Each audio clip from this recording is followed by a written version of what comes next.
and good morning. And let's just dive in to Insecure.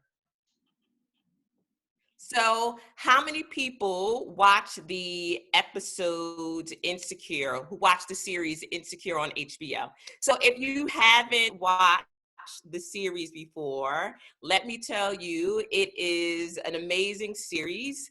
And the executive producer and writer and star of the show, her name is Issa Rae. And so the series is about, I think it's like maybe 6 or 7 of them, and they started in their 20s and now they're going into their 30s, and it's all about their journey, and really a lot of insecurities about marriage, relationships, career, etc. And so that's why I wanted to title this Our Inner Issa Rae, because I think that everybody at some point in their life has also felt insecure on their journey.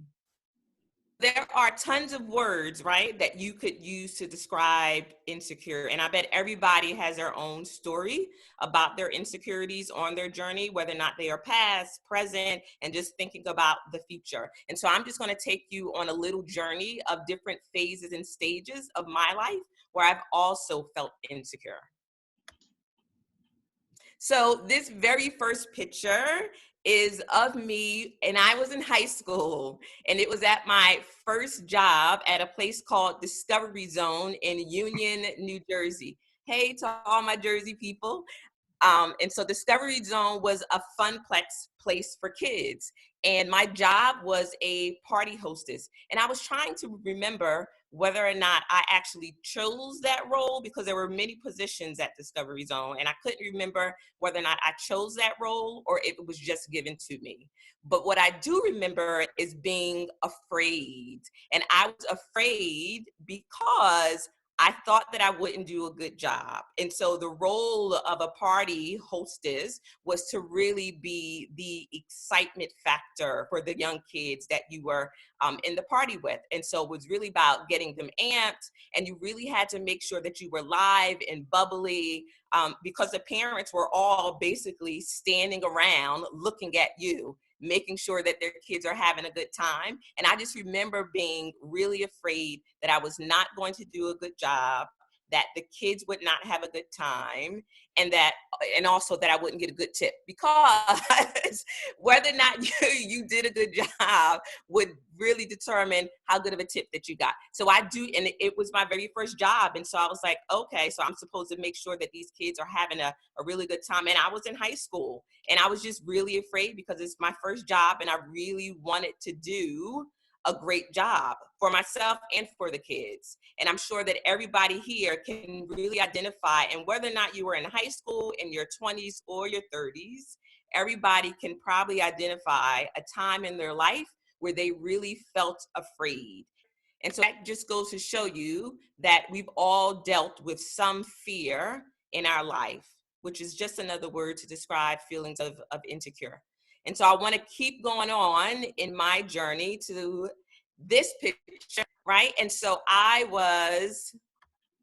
this was my undergrad picture, and I was graduating from Kane University in Union, New Jersey. Shout out to anybody who graduated from Kane University.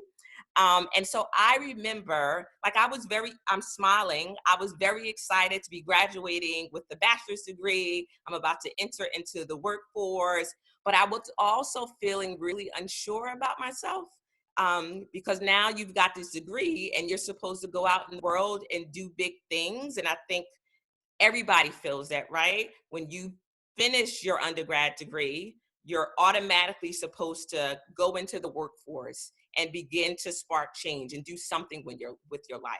And so I was feeling really unsure about whether or not I was actually going to return to school and pursue a master's degree, or just go directly into the workforce. And so I just remember feeling really unsure about the next steps on my journey. We all have a story about feeling insecure, whether or not we're afraid or whether or not we're unsure. And so I want to continue on down my journey. And so after undergrad, I actually did go into the workforce, and I started working at a treatment facility. But I also actually went back to grad school. So I was doing both. I was in school, but I was also working in the field. And so this picture is a picture of me and my family at my grad school graduation. That's my mom and dad and my brother and my sister. Hey, mom and dad, because they're on watching early in the morning. And so I was really excited this day. You can see we're all smiling and laughing. We were having a great time. But I also really remember feeling very anxious. And so I was in my 20s and I was trying to remember whether or not my parents were already in North Carolina or if they were moving to North Carolina. And so let me tell you, when I was in school, they moved and they wanted to, so maybe they were there, they wanted me to move with them, right? But I really wanted to continue my life in New Jersey just to see where it would go, where my life in New Jersey would take me. So I graduated and I got another job and I moved around to a couple of different places, and I got great experience all in the mental health field, working with children, adolescents, adults, etc. But I remember feeling really anxious on this day because it was like, well, what do you do next, right? Because now you've got this whole master's degree and people are expecting you to show up. And I'm sure that everybody can identify with that people are expecting you to show up because you got all this education now. So I remained in New Jersey, right? And so we can continue on the journey. I remained in New Jersey. And so this is 3 years later. So I graduated in 2006. This is 3 years later in 2009. And I remember that it's 2009 because this picture is the Sunday before I moved to North Carolina. And I was at, I think it was a birthday party for one of my nieces and nephews. And so those are my nieces and nephews in the picture and my two sister-in-laws. And I, went and we were celebrating and they were hugging me because they were going to miss me. It's funny that they're so little because they're all a lot older now. But I remember, so I was excited about moving to North Carolina. I was excited about the change. But I was also feeling really apprehensive, right? Because the only people that I knew in North Carolina were my parents. And so I love my parents and we have a great relationship. And so living with them was not a huge deal to me. But I also knew that I wanted to have my own life. And I was thinking, well, what if I am making a bad decision? What if I should stay in New Jersey? I could probably get another job, right? Maybe I should just wait it out in New Jersey. What if moving to North Carolina isn't really the best decision for me at this time? And so although I was really excited about the change and was looking forward to starting new, I was also feeling really apprehensive because I could move and I could not like it. I could move and not make friends. I could move and not really get a good job. And so, although again, I was excited, I was feeling really apprehensive about the decision that I was making. Because I think moving from one state to the next is you are really altering the course of your life, right? It's a huge transition. It's a huge change. And I'm wondering who else can identify with that about a decision that they've made and have felt apprehension in similar ways. And it doesn't have to be moving, but just making a decision that is really life altering. So I moved and it's 2009, right? I moved and I worked at several different places, hospitals, agencies, all doing mental health work. And so we're going to fast forward to 2015. This is 2015, and this is a celebration party that my mom and dad threw for me when I opened up my private practice on a part-time basis. So I was still working full-time, but I opened up my private practice part-time. And so mom and dad wanted to have a celebration for me. And so the party was great. We had a good turnout. I really enjoyed myself. But I remember feeling really touchy. And I was touchy days, maybe weeks before, days before, and the day of, right? And so what's touchy? I was concerned about who was going to show up and who wasn't going to show up and what that meant about me, right? I think we probably all can say, right, if we've done something huge in our lives, having our loved ones support us, like it means a lot, right? Like you're looking for affirmation from them. And when people don't show up, it makes you feel a little angst. And so I just remember feeling that days before the party, like who's going to show up, who's not going to show up, who's going to reach out, who's going to call, etc. This is 1 year later. So I've been in private practice for about a year. And this is 1 year later at the first vending event that I did, right? And so the event was called Girls World Expo. I think they still come to Raleigh like once a year. And the thing about the Girl World Expo is that it's for girls, and girls usually show up with their moms, and there are tons of vendors in one space. But the vendors are typically selling items. They're typically selling things. Well, I didn't have anything to sell. At that time, I hadn't written a book, so I didn't have anything to sell. And as a therapist, you are the product, right? So it's basically like you selling yourself. So I was hesitant initially with even completing and filling out the application to participate. But I did, and I went. And when I was there, I remember setting up and thinking, well, when people come to my table, what questions should I ask, right? How much is too much? How much should I share about myself in the business? Because it's sort of like you're bragging about yourself, right? When you're talking about your business. And so I just remember feeling really hesitant and not really knowing how much should I really say? How many questions should I ask the people who are coming? How much information should I ask them to give me? And so this is my first vending event, and I just felt really hesitant about being there, being in a space with all these other people who are selling goods, and whether or not the goods were handmade or if they purchased goods and they were selling them. And so I was just hesitant about talking about myself and my service that I could offer them and their family. So let's continue on.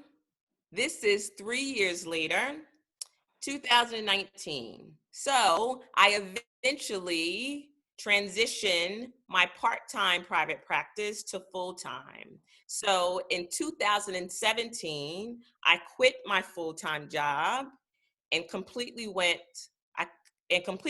full-time in my private practice. And I didn't include a slide about that. And I thought about that yesterday, like, oh, like that was a major transition. And I'm telling you, I felt all the feels. I felt nervous, scared, anxious, everything that you can think of when you think about feeling insecure.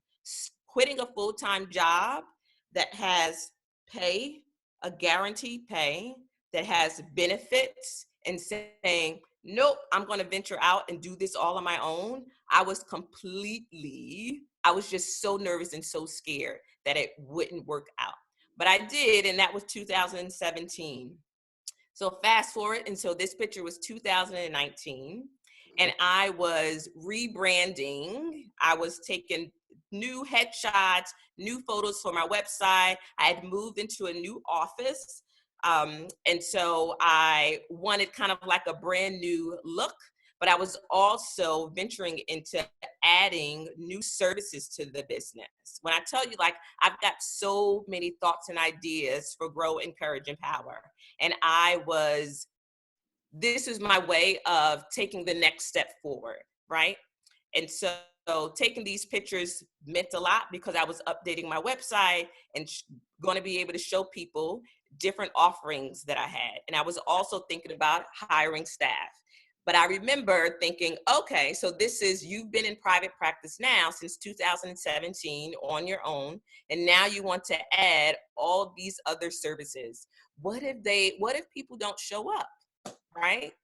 What if people stop calling? Because as a therapist, let me tell you, any clinician will tell you that there's always that fear in the back of your mind. What if people stop calling? What if referrals stop coming in? What do you do? Right? What do you do? And so I was definitely scared because the business was growing and expanding, but I was scared. Like, what if it really does not work out? Maybe I should stay in this little small office and continue doing what I'm doing. But I ventured out and I just continued on doing it, scared nonetheless. But I was definitely scared, even though I'm smiling in this picture. And so let's continue on down the journey. And so when you're thinking about being insecure, right? All those words that we described, there's multiple words that you can use to describe feeling insecure. And when I tell you that most of my clients that I work with, they also can identify with those words. I pulled this picture and a picture of a mirror because oftentimes when I'm working with my clients, it's like looking in a mirror. Yes, it's like looking in a mirror.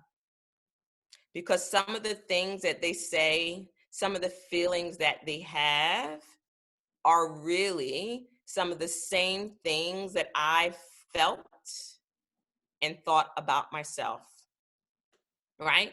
And so even though I have those feelings, I continue to push on, right? And so when I'm working with my clients, I encourage them to continue to push on. And so when I talk about my clients, who are they? So I primarily work with the adolescent population. And I love adolescents. Most therapists, though, will tell you that they don't like working with young people. But I love working with them. And I think it may have something to do with early on in my career, like my first job working at that treatment facility, it was with young people. It was with adolescents. And so I love them because when you actually sit down and listen to them, they will listen to you. And so I feel them and they feel me because I can see the growth in them. And that's something that I really didn't get when I was working at the, hospitals and agencies. Starting my private practice was because I knew that I wanted to serve on a larger scale. I knew that I wanted to see growth, and I wasn't able to do that then. And so working with the adolescent population is definitely a treat for me because they show up and they're bright and they're bubbly and they really want to make change.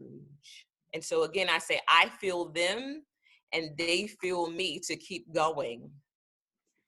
The other population that I love to work with are Gen Z and millennials. And why do I love working with them? Well, that was just me.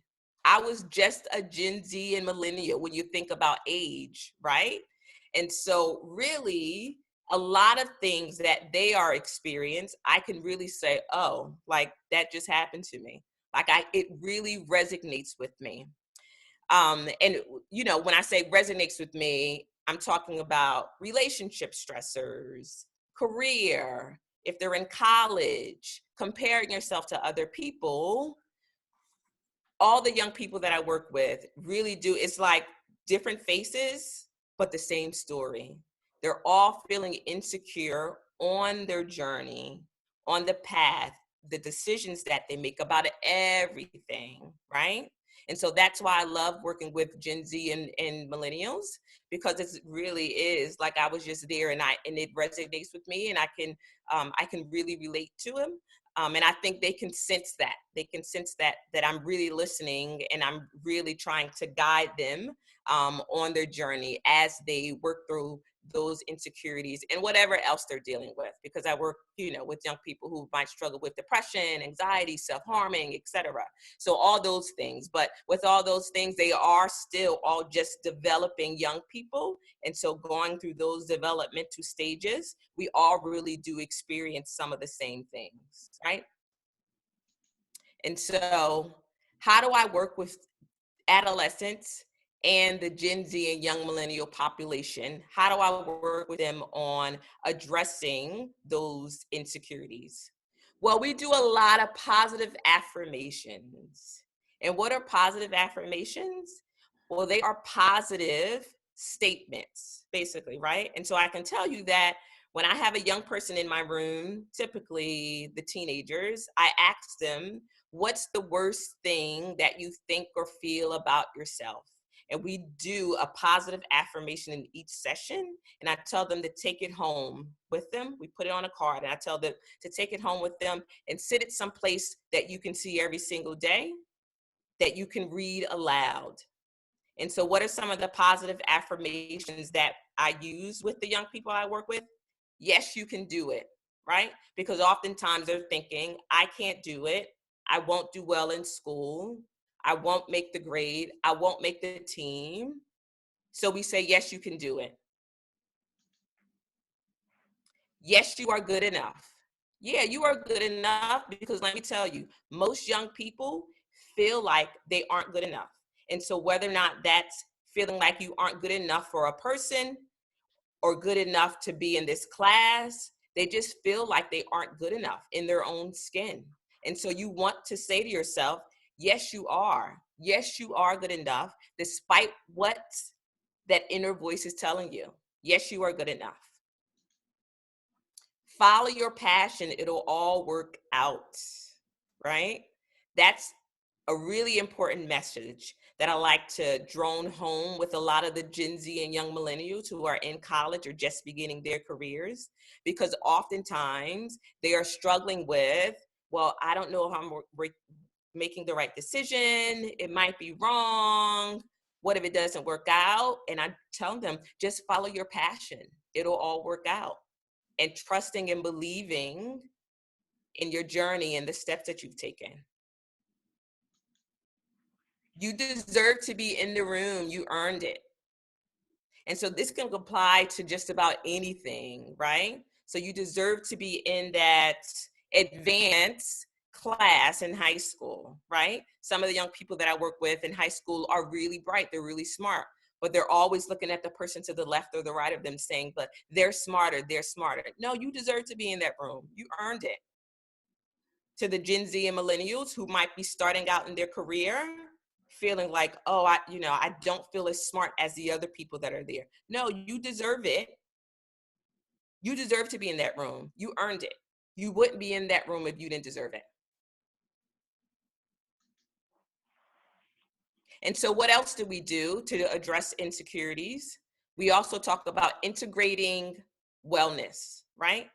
And when I say wellness, wellness is not rocket science. I think that it's a very cliche word now that's used, but wellness is really not rocket science. There are some basic things that you can do to integrate wellness and to begin taking care of yourself. And so we start with the very basics, getting adequate rest. Can I tell you that many of the young people that I work with, they don't go to bed until 4 a.m. and then have to wake up 3 hours later, right? Or they go to bed at 2 a.m. and have to wake up if they have to go to work, like 3 hours, 5 hours later. I'm like, you have got to get adequate rest. It's the basic hierarchy of needs.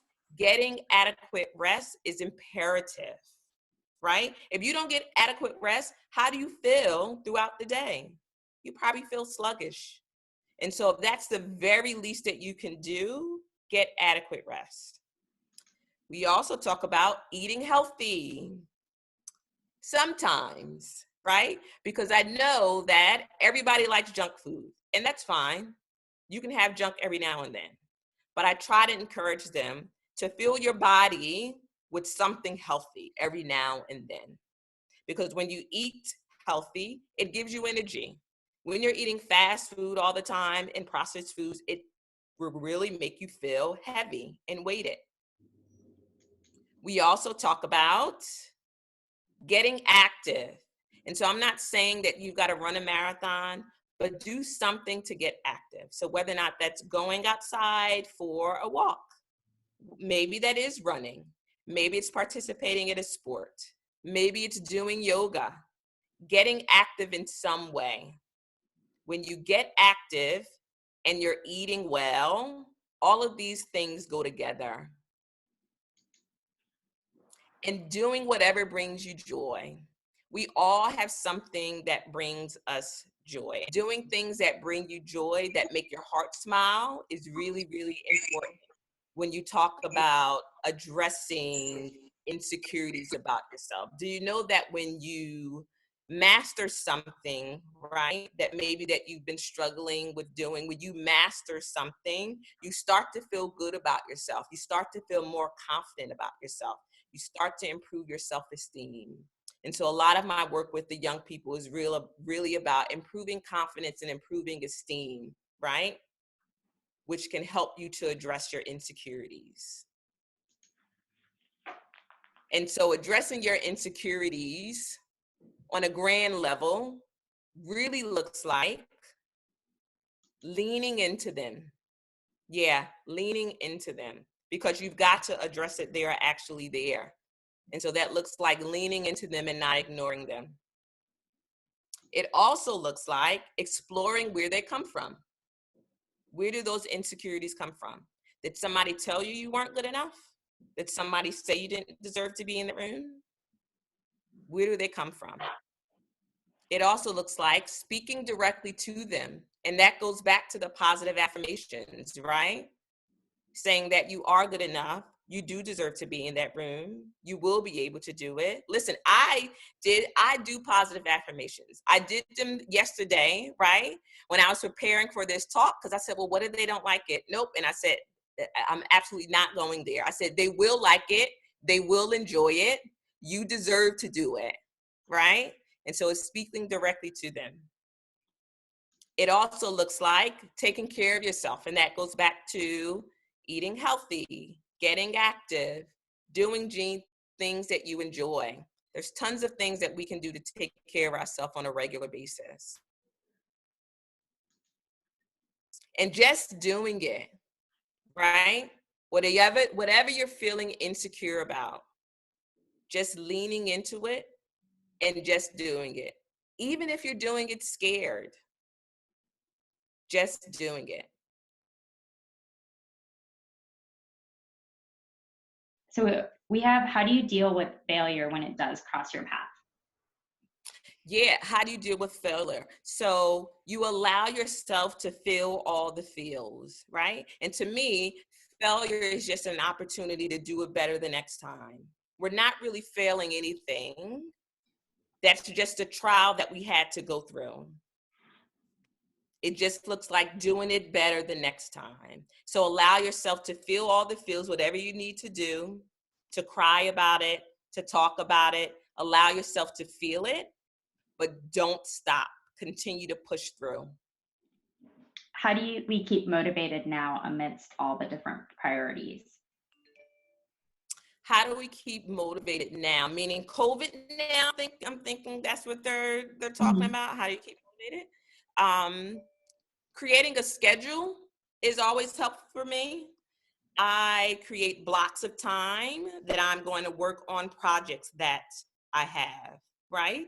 And so I'm working on a podcast. And so I create blocks of time that I'm going to work on that podcast. So be it 1 hour in a day, I'm going to set aside and work on that. But then I do things that I enjoy, right? And so you create blocks of time to specifically work on things that you need to work on or want to work on.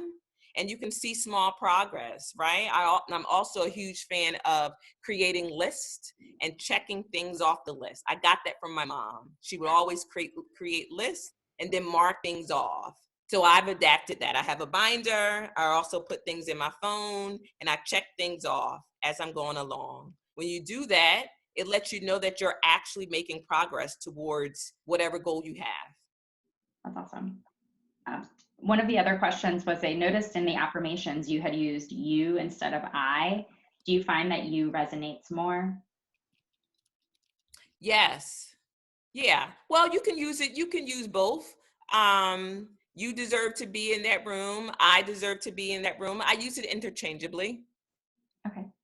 Another person asked, do you also speak to the parents of the kids you work with? How do you encourage them to unlearn negative influences on their kids? I do. So let me tell you, you cannot work with kids and not include the parents. So parents are included in my work with their child from day one.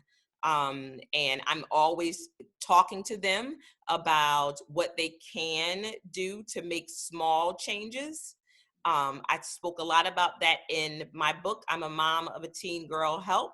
But yeah, parents are always a part of the conversation. And I never disclose exactly what the child might be saying, but I phrase it in the way so that the parent can take pieces from it and so that they know, right? And so Right. by asking them, like, what do you think about how this conversation panned out and how he or she felt, right? And oftentimes parents will come in this session if the client wants them to. I typically just ask them, do you want mom or dad to come in, right? And I can just sit here and be the support for you. Like, we can do that. So yes, parents are always included in on the sessions, because often I learned very on that oftentimes some of the things that kids are struggling with are things that have been learned, and so unlearning is difficult, but it can be done. And I think parents see that when kids start to make change, and I work with kids on being able to communicate effectively with their parent and describing how some of their actions make them feel. Another person was wondering if you had any advice for staying positive in the job search right now, and so much depends on finding a solid job. Yeah, you know what? Lean on friends and family. Step away from looking for jobs all the time. Like, I think if you're waking up every single day and that's all you're doing is looking for jobs, sometimes you've got to step back and take a break from it, right? And give yourself the grace to know that you are doing all you can do and that something will come along. And really using positive affirmations. Something will come through for me. I will be okay. Doing things that you enjoy. It definitely needs to be a good balance. Question, it's like, how do you combat fatigue and find energy for the things that you're passionate about amongst all the other must-dos? How do you combat fatigue? How do you combat fatigue between doing things that you need to do and doing things that you want to do? Well, so again, I'm going to go back to creating time for yourself.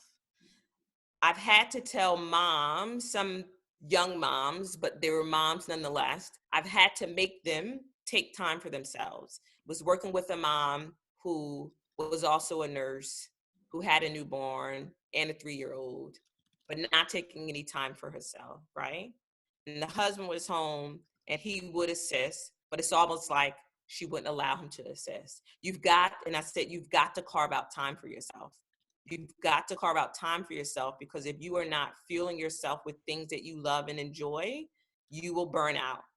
If every day all you are doing is working on work, right? Work that brings money in, you'll burn out. Right. And I'm saying this because I've had to do this for myself. I can get up in the morning and sit down with my laptop and immediately start going through emails and sending emails and then start doing notes, right? Before you know it, I've got to start sessions. So I had to step back and say, you've really got to start prioritizing some self-care more, and taking time for yourself. So really making yourself a priority. You are a priority over your husband, over your boyfriend, girlfriend, whoever you're dating, over your kids. You are the priority. If you aren't taking care of yourself, then nobody else will be taken care of well. It says, as a mental health clinician, how do you advocate policy change to address systemic racism and actually change policy that oppresses vulnerable populations? Adam is a master's getting a master's in social work at Howard University student, and he's focusing on mental health and policy change, and he wants to know how we can influence government to create change. Gotcha. So connect with boards. So there's definitely been a lot of chatter around this conversation, and I'm connected to so many different groups. Connecting with the NASW boards, and going on websites and wherever you are, the local chapter, and looking at what are some of the hot topics that are being discussed. I would encourage you to join that board. There's definitely one for students, and just getting involved, basically, just getting involved. There's definitely lots of chatter about that going on now, on a grand level and on a local level. As a clinician, there are multiple networks that I'm a part of, and there's tons of talk about change that needs to happen. Another question is that so many people aren't good at self-care and they're not even sure what they need to take care of themselves. Where do you suggest that they start to find out what they need to take care of themselves? They want to look up the Maslow's hierarchy of needs. Self-care is really, really basic. It really is just what keeps the body, like if you don't take care of your body will break down. If you take care of your body will take care of you. It could be something as simple as drinking water. That's self-care. Sit outside, drink some water. Listen to the birds. That's self-care. Self-care, the term self-care has definitely blown up, and I think that it's used, and people might automatically think, oh, it means going to the spa, it means getting my hair done. No, doesn't. It could be as simple as sitting down in the morning and having coffee by yourself. It could be as simple as sitting down and reading a book or listening to a book, my new favorite. Awesome. Taking a small walk. Can be really small, basic things when practicing self-care. Okay. It says, how do you deal with disappointment of not being able to check as many things off your list when you start taking more time for self-care? Oh, listen, that list will always be there. I have tons of things on my list that I don't get done. You know what I do? I just add it on to the next week. The list will always be there, right? It'll get done when it gets done. Give yourself some grace, knowing that you are doing enough each and every day. Thank you.